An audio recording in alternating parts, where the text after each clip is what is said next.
برنامه سیاسی و تحلیلی دیدگاه. سلام تماشابینان محترم، در برنامه تحلیلی دیدگاه شوکت محمد با شما هستم. چند روزی اخیر است رسانه و شبکه‌های اجتماعی از قهرمانی دو سرباز در ناحیه روشان میگویند.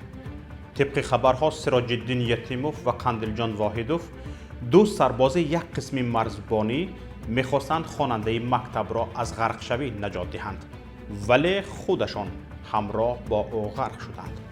اما پدر سراج الدین سنگین یتیموف به این فرضیه باور ندارد و به این نظر است که پسرش جای دیگری کشته شده است. در برنامه امروزه کوشش میکنیم به این قضیه تا حد توان روشنی اندازیم.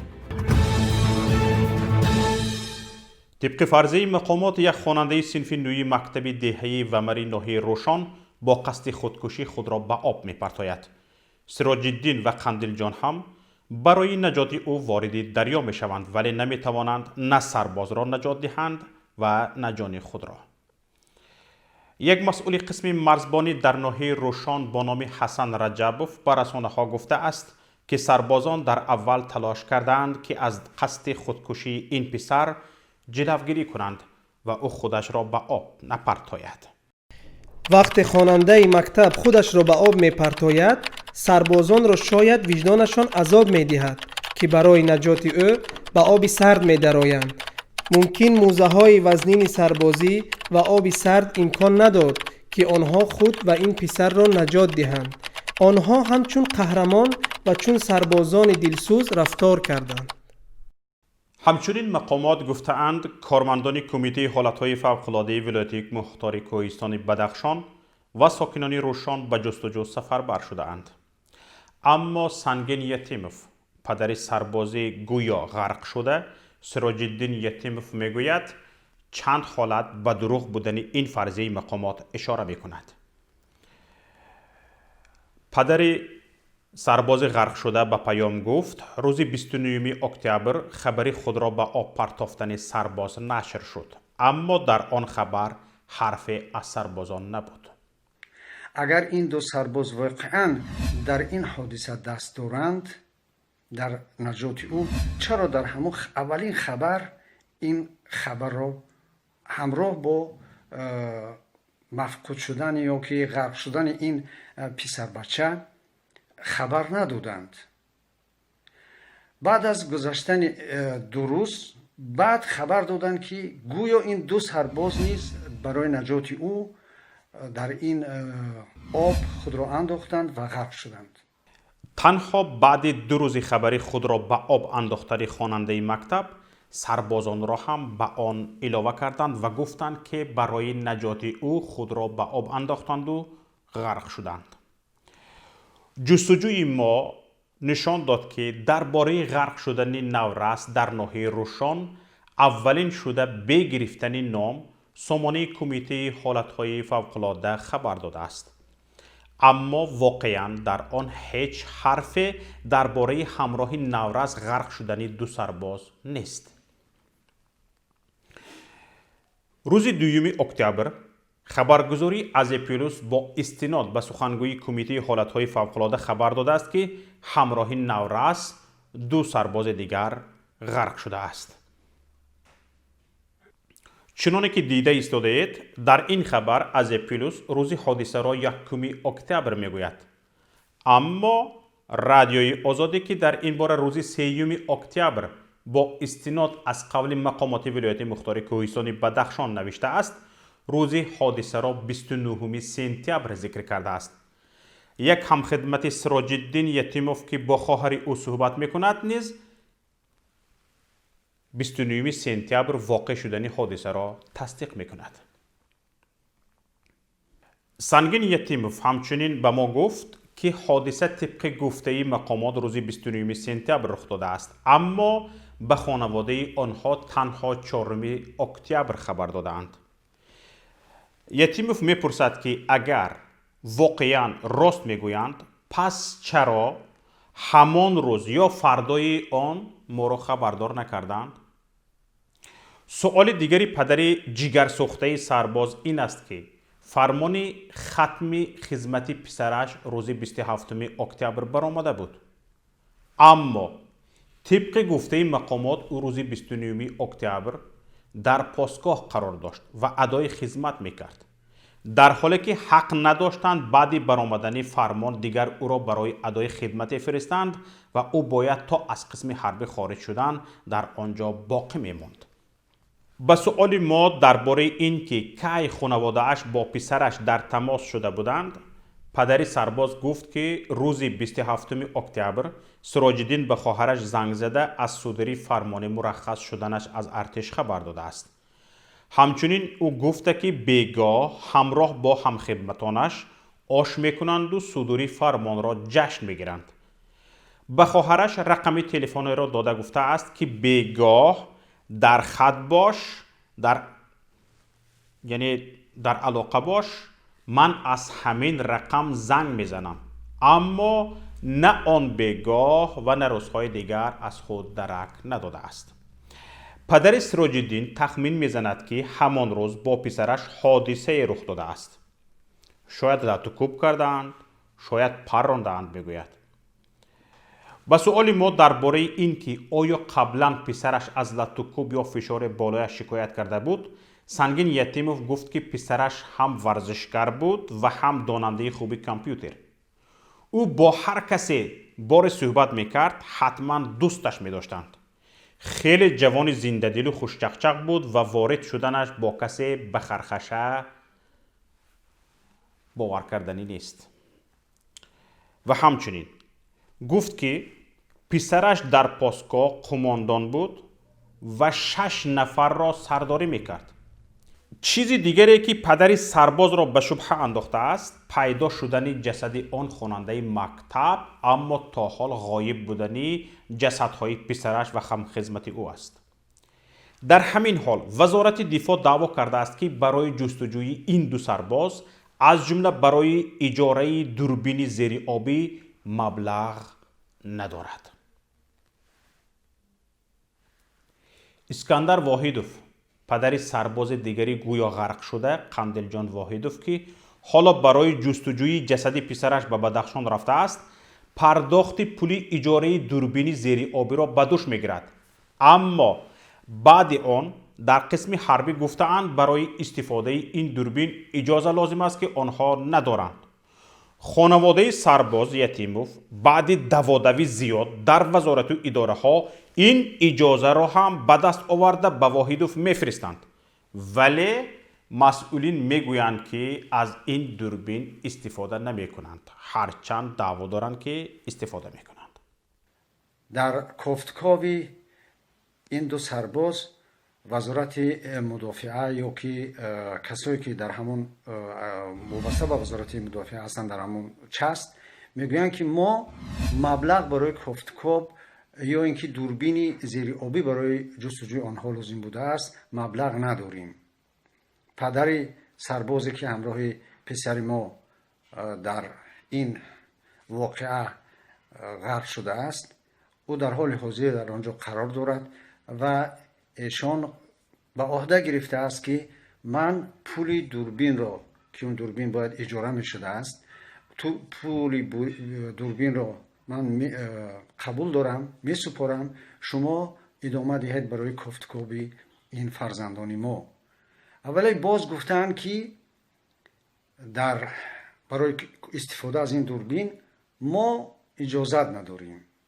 хонаводаи банда дар Душанбе пайгири қазия буданд ба он ҷойҳои лозима ки бояд иҷозатнома мегирифтанд, сар заданд ва бо ҳар роҳе ки тавонистанд, бо гирьяву нолаву ҳар коре ки тавонистанд, хулоса ин иҷозатномаро касб карданд, гирифтанд ва ба падари ин сарбоз ки дар ноҳияи Рӯшон қарор дорад дар ҳоли ҳозир дар Бадахшон расонданд ки аз рӯи ин фармон иҷозат ҳаст ки аз дурбини зериобӣ истифода шавад барои ҷустуҷӯи ин сарбозон. вале ба мо хабар расид ки ин аз ин дурбин истифода намекунанд, дар ҳоле ки мегӯянд мо истифода мекунем, вале аслан истифода накарданд. падари сарбоз мегӯяд агар وزارت مالیه قدرت و توان مالی دو سربازی که به گفته خودشان قهرمانی نشان داده است 2 سال تمام از مرز کشور حمایه کرده است اگر توان یافتن جسد آنها را نداشته باشد این وزارت به چه دردی میخورد؟ کدام پدر و مادر فرزند خود را مثل گل تربیت میکند و به وزارت میسپارد که حتی برای جستجوی جسدی آنها قدمی نمیبردارد؟ اگر شما وزارت شما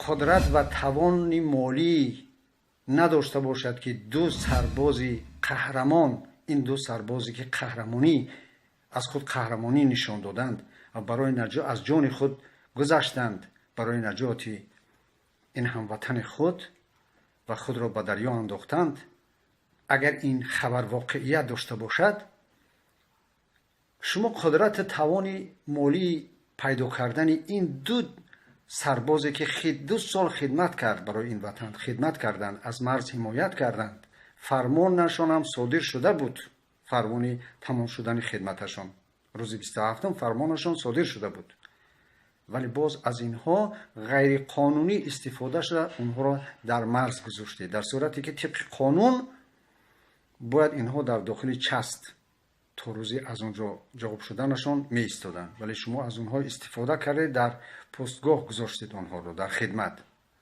که این غیر قانونی است.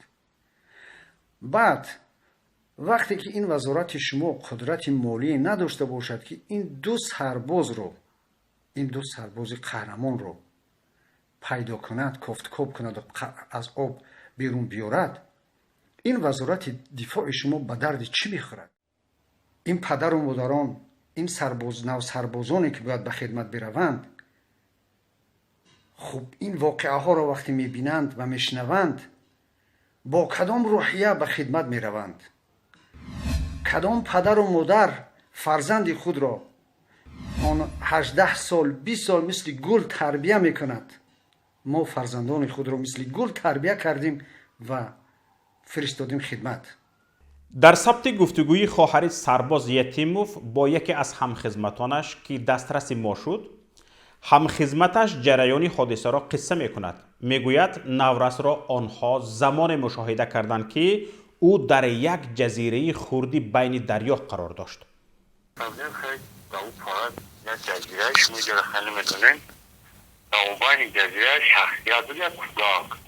این سرباز که با احتمال زیاد خیلی برای این صحبت آماده اش کردند معلوم نیست وقتی میگوید به طرف ما می آمد خشکی جزیره را در نظر داشت یا دریا را. گاه تقایش میگوید و گاه عمکش به سویش آمد میگوید. به سؤال خواهر سراج الدین که میپرسد عمکش بود یا تقایش پاسخ میدهد که چه فرق دارد عمک و تقا؟ عمک و تقا یک است کو. مقصد امورا دیدیم بعد استراک اومدیم که 3 تا شهروند دیگه هم 3 کودک دیگر ندیدیم مقصد میتوبه اول فرسیدیم شون گفتن چیشی یا پس بعد امون پرک دستن افغانستان دستن بعد خیلی کفایرو کردیم چیزش کردیم کودک خیلی نمیفهمیدیم گفتیم آیا سام طرف ما حرکت است ما هم خیلی خرسان شدیم گفتیم خیلی طرف ما اومدسته که تقوی شرکتی با مرسیدس سفرش اومد هم طوری دنبا دا مان کرد این کودکا تقوی شده زنگ در دیگه که بیوی که هم خیلی بیاخری کار کردنیم تقویش یا که امکیش اکا؟ نفهمیدم تقویش یا که امکیش؟ امکیش آجی تقویش گفتن؟ گفتم تقوی آماده باشه که به گفته سرباز بعد خود را به آب پرتافتن نورس سراج الدین یتیموف به حیث قماندان امر کرده است که 2 نفر اینجا ماند و 4 نفر با من بیایید. در این مدت نورس را آب به سمت آنها آورده است که دست و پا خورده و نزدیک بوده است غرق شود اما خودش هم به سمت آنها حرکت میکرد. قندیل جان واحدوف به او دست میدهد تا بگیرد لیکن خودش هم به آب میرود. این را دیده سراج الدین یراق و کرتکه اش را پرتافته خود را به آب می اندازد. کمی پایانتر به نورس میرسند و او را میگیرند ولی هر سه یک بار زیر آب میروند. او بچه امو کودک تقوی شدید از تقویش میترسیده است. اون تقوی شدید همه کافو گشته گریخته. اما امکی شدید کافو گشت دوید طرف از دریای افغانستان. خب دوید که دریای افغانستان در پرتوف با همون جده دو دارتونش هم ها دادر مای خب همون دو دارتون گفتا که دو کسی نمیده بسته 4 کسی لازم ما بیاییم همون 4 نفر یکی هوایی ما بدم رفتیم خیلی تو همون جزیره رفتیم که مقصد در همون اون کودک در درین دری اونجا همون دقیق شدگی دست پوش نمیدیم بیزابشه نمیتونم خیلی که گاوزده میتونید با اون همین طرف ما وعده استاد که چند خیلی کودک کشیش که استاد طرف ما بیایم باید دیگه همون دیم مدام راه شدگی قطیش آنوایی رفتد ایستو دواری دریو دست شد روز کرد گفتاد میکاپمش که کشته از قطیش که او چخالی شکیم ایران در اومد درنی او در رفت خب اتونکا یارو همه چیزش رد که همه شفری دوید قپیدمش نموندمش گفتم ناره نموند از مایه طرف اونکا دوید ایدمش هم دویدم که گفت ما سروری نهریت نوای سروری نهریت جوابدار دست نمیز پچینونیوز خب دوید ایدمی هوایی که مارم ایدمی همی اچیم دویدم که اچیم اوزه غار سیدر اومد قبیدنی دیدم نتون خمام دادری دریو رفتم چورم ادام اسپید کرد مرا ببرورا چورم ادامون اسپید کرد مرا برورا اچیم شنام تا رفتن کم ترم دابوله او رفتن اون کودک داموبانی او قبیدن اکمون گفتیم یا جزیره چه بود جا نیبرویم گفتیم که یکی از برو همش تای حالتش تای او شیدم. سنگین یتیموف پدر مرحوم سراج الدین به نقل این سرباز هم به شبهه می‌نگرد و میگوید که آنجا ضد و نقص ها وجود دارند. در همین ثبت نفری که از او قماندان نام میبرند به سؤال خواهر سراج الدین که چرا 4 روز پس خبر دادند و همان روزی فوت نه میگوید که رقم تلفن آنها را جستجو داشتند و تا همین مدت 4 روز نیافتند. سلام اکا. سلام علیکم. اکا ببخشید یه سوال چون این حادثه روز 29 شده شما ما در روز ایوای محله ما روز دوم آمدن این خبر ما گفتن اوکی مو زنگ زدیم چند نمری که یا دودگی زفیکری بود کدگی در میگه که این خدمت اومدگی نمری که پدر مادر نویسگی نمرو در زنگ زدیم کشتگی بود فهمیدی اگه کس جواب ندود خب او شام مخمون در کفتکو بودیم یا تو سهر در کفتکو بودیم خب سهر ادرسوش ایستو یا شانکه تجابه دوستیم نمروی که بود زنگ زدیم کور نکرد بعد با این کمت رو اومدیم نمروی با این کمتو را گفتیم با این کمتوی نوحیه یمن قطعامی رو راشون که اولی خدمت در دعوتی خدمت نمیورن با این کمتو را برومدیم با این کمتو جواب ندو یک تیز برومد گفتی در مجلیس اینو نو دعوت قریز قبول که ایسا برم همونجا در مجلیس بود بعد زنگ میزنیم بود هم خیلی کفتا موادرسی افتگیم شما یک بار همون و یا شما نپرسیدن همین نمری که حاضی زنگ زدن کو و پس تعیین قطعی همین نمر ما را زنگ میزد اون با جای تلفن رو زنگ میزد شما داشتید ما اجازه بدهیم تلیورا که تلفنی تماشابینان گرامی باری اول نیست که والدان به مرگ فرزندانشان در ارتش شبهه میکنند. قبلا هم حادثه های زیادی از لطوکوب یا سلاح آتشفشان کشته شدنی سربازان را مقامات وزارت داخلی پنهان داشته و مریضی یا حوادث ناخوش را بهانه آورده‌اند. تنها در صورت پافشاری والدان برخی از این کشتارها افشا می شوند، اما در اکثر حالت گناهکاران نامعلوم و بی جزا می مانند.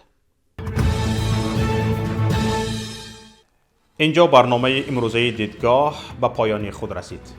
برای پیگیری بیشتر از برنامه‌های ما لطفاً به شبکه یوتیوبی پیام تیوی و کانال تلگرامی ما ابونه شوید. در کانال تلگرامی ما دوام روز برچسب تمام مطلب‌های پایگاه اطلاعاتی پیام نقطه.net، برنامه‌های ویدیویی کانال یوتیوبی پیام تیوی، برنامه‌های رادیویی پیام گذاشته می‌شوند.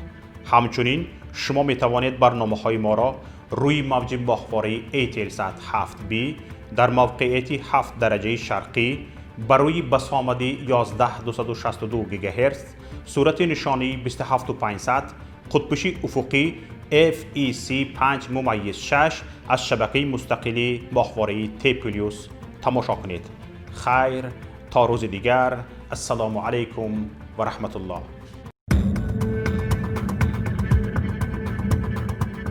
برنامه سیاسی و تحلیلی دیدگاه.